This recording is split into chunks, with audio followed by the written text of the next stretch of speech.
Hi friends, welcome to Vijay Thiyags. மங்களூரில் இருக்கக்கூடிய கட்டில் ஸ்ரீ துர்கா பரமேஸ்வரி அம்மன் ஆலயத்துக்கு தான் வந்திருக்கோம். வாங்க கோவிலுக்குள்ளே போய் வரலாறை தெரிஞ்சுக்கலாம்.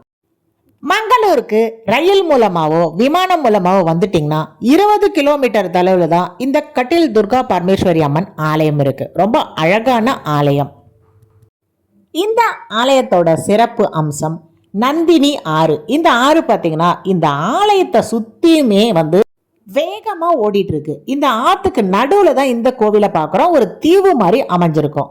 இரண்டு புறத்தில் இங்கே நமக்கு ஒரு பிரிட்ஜ் மாதிரி போட்டிருக்காங்க. அதன் வழியாக தான் நம்ம உள்ளே போவோம்.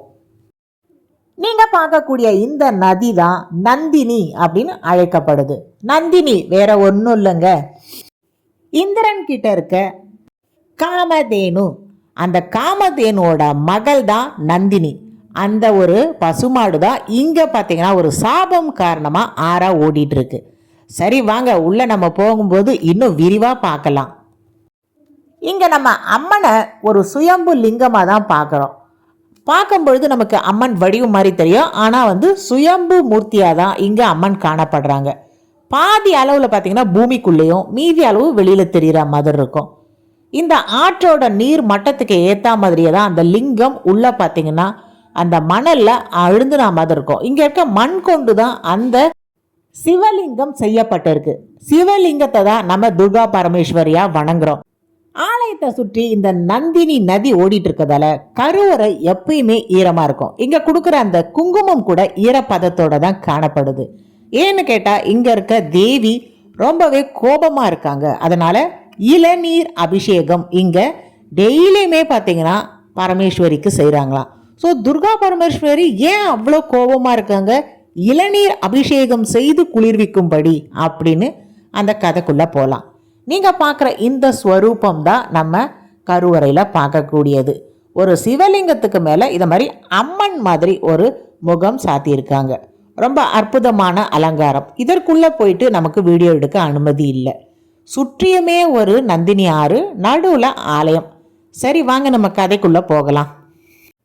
அருணாசுரன் அப்படின்ற ஒரு அசுரன் இங்கே வாழ்ந்துட்டு வரும்பொழுது பிரம்மனை நோக்கி தவம் இருந்து ஒரு அரிய வரத்தை வரங்கிறாங்க. அந்த வரம் பார்த்தீங்கன்னா தான் எந்த சூழ்நிலையும் தனக்கு ஒரு மரணம்ன்றதே நிகழக்கூடாது. அதுவும் ஒரு வித்தியாசமாக பார்த்தீங்கன்னா அந்த வரத்தை வாங்குறாரு. தான் எப்பொழுது காயத்ரி மந்திரத்தை உச்சரிச்சுட்டே இருக்கணும், மனத்தினாலோ வாயினாலோ இதை மாதிரி உச்சரிச்சுட்டே இருக்கும்பொழுது தனக்கு மரணம் வரக்கூடாது. அது மட்டும் இல்லாமல் மனிதர்கள் ஒரு ஜீவன், 2 கால் உள்ள ஜீவன், 4 கால் உள்ள ஜீவன் எதனாலும் கொல்லப்படக்கூடாது. குறிப்பாக விலங்குகள் கொண்டு, பறவைகள் இதன் மூலமாக கொல்லப்படக்கூடாது. இப்படின்னு வகை வகையாக பார்த்தீங்கன்னா வரம் வாங்கி வச்சுருந்தாங்க. இதன் காரணமாக ஒரு காலகட்டத்தில் தனக்கு ஒரு கர்வம் வந்துடுச்சு. யாராலையும் அழிக்க முடியாதுன்னும் பொழுது நம்ம தேவலோகத்தை போயிட்டு ஆட்சி செய்யலான்னு சொல்லிட்டு தேவலோக வாசிகள் எல்லாரையும் தனக்கு அடிமையாக்கி ஏவல் செய்யக்கூடிய ஒரு பணியாட்களாக வச்சிருக்காங்க. அங்கிருந்த வருண பகவானையும் துரத்தி அடிச்சு விட்டாங்க. வருண பகவான் தன்னோட கடமையை செய்ய முடியல.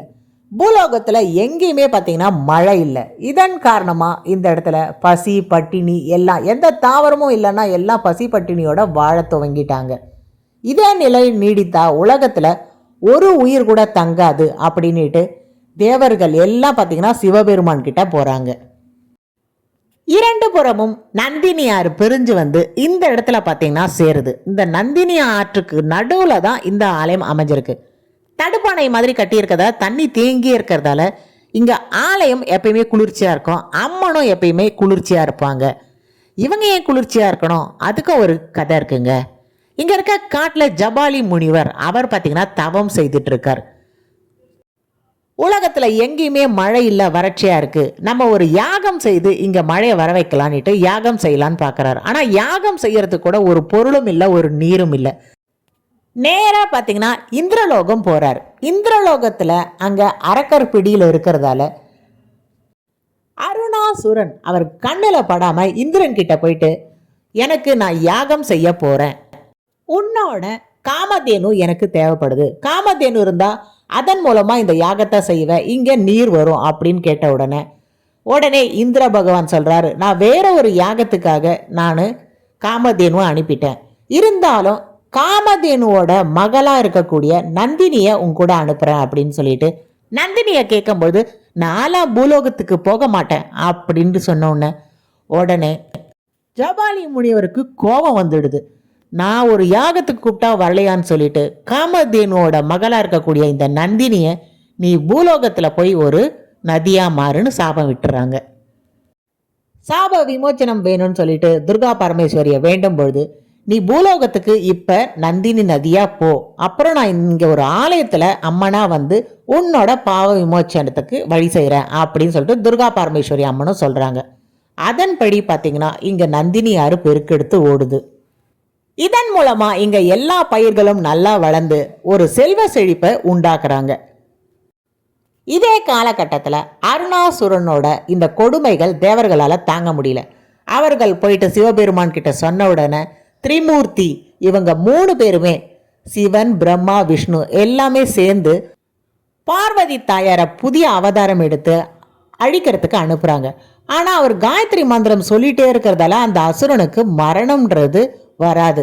உடனே ஜபாலி முனிவர் அங்க போயிட்டு அந்த மந்திரம் சொல்லாம அவரை ஒரு உற்சாகமா வச்சுக்கணும்னு சொல்லிட்டு ஜபாலி முனிவர் சொல்றார், நீ தான் நல்ல ஒரு எல்லாரையும் கட்டுப்பாட்டில் கொண்டு வந்திருக்கே, திருப்பி ஏன் காயத்ரி மந்திரம் சொல்ற? காயத்ரி மந்திரம் சொல்றதை நிறுத்திட்டு நீ நல்ல ஒரு உற்சாகமா ஜாலியா பெண்களோட இருந்தோன்னு சரின்ட்டு அவர் எல்லா பெண்களோட பார்த்தீங்கன்னா உற்சாகமா இருக்கார். இதே நேரத்துல தான் பார்வதி தாயார் ஒரு அழகான பெண்ணா வந்து அருணாசுரனை தன் பக்கம் ஈர்க்க செய்து தேனீக்கள் நிறைந்த ஒரு பெரிய குகைக்குள்ள போன உடனே பெரிய கல்லை வச்சு மூடிடுறாங்க. அங்க போன பார்வதி தாயார் ஒரு தேனியா மாறிடுறாங்க. உள்ள இருக்க எல்லா தேனீகளும் அந்த அருணாசுரனை கொன்ன பிறகு உள்ள இருக்க தேனி வடிவில் இருக்க பார்வதி தாயார் இங்க துர்கா பரமேஸ்வரியா அம்சம் எடுக்கிறாங்க. தேனி வடிவம் எடுத்த இந்த கட்டில் துர்கா பரமேஸ்வரி அம்மனை தான் இன்னைக்கு நம்ம பார்க்க வந்திருக்கோம். இந்த வரலாறு மிகப்பெரிய வரலாறு, ரொம்ப வித்தியாசமாகவும் இருந்தது இங்க இவங்க சொன்ன இந்த வரலாற்று கதைகள். துர்கா பரமேஸ்வரி தாயாரால பாவ விமோச்சனம் பெற்ற இந்த நந்தினி நதி இங்க நதியாவும் இருக்கு. அடுத்தபடியா தேவலோகத்துக்கு போயிட்டு காமதேனுவுக்கு மகளாவும் மாறுது. இவ்வளவு பெரிய பாவ விமோச்சனம் கிடைச்சிருக்கு இந்த நந்தினிக்கு. நந்தினி பார்த்தீங்கன்னா வேற யாருமே இல்லை, காமதேனுவோட மகள் தான். அதுதான் இங்க ஆறா ஓடிட்டு இருக்கு.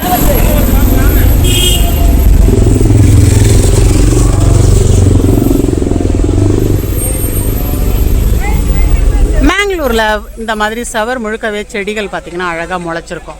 நல்லா தூரல் பெய்யறதுக்கு அதுக்கும் அழகாக இந்த சவர் முழுக்கவே இந்த செடிகள் அழகாக இருக்கும்.